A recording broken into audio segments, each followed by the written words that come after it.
Kaibigan, ayon sa internet, ang pinakamasarap na kare-kare dito sa Northern Samar ay makikita mo at malalasap mo at makakain mo dito sa Awareness Restaurant dito sa Katarman, Northern Samar.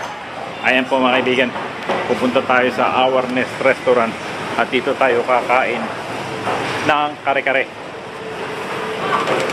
Ayan po.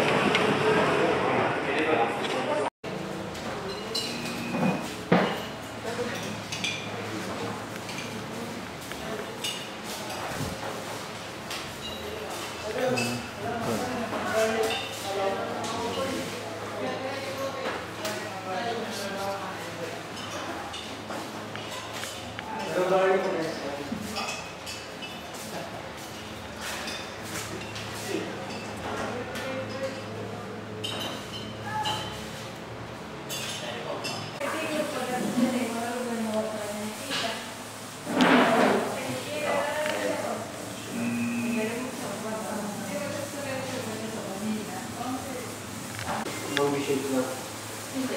Ay, sa'yo.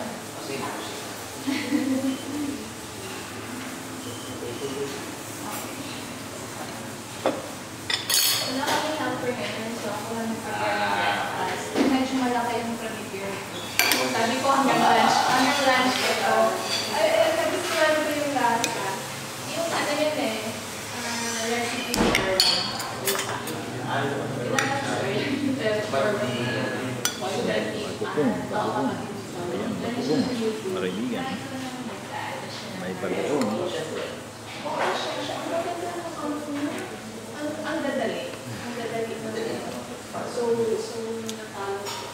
Binina ko ako. Sa'yo ko bukas na gano'n ko na yan. Kanina umaga ko. Ikaw ang lunch ko. Okay, tinawas ng lunch. Isang kainin.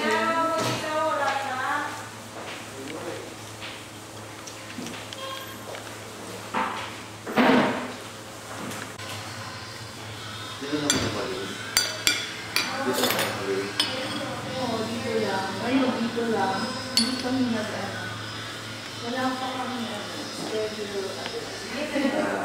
May grupo na original every year. Yun tayo siya malayo. Kabala yung dito. That is Ayun kasi medyo busy yung leader. Yung leader.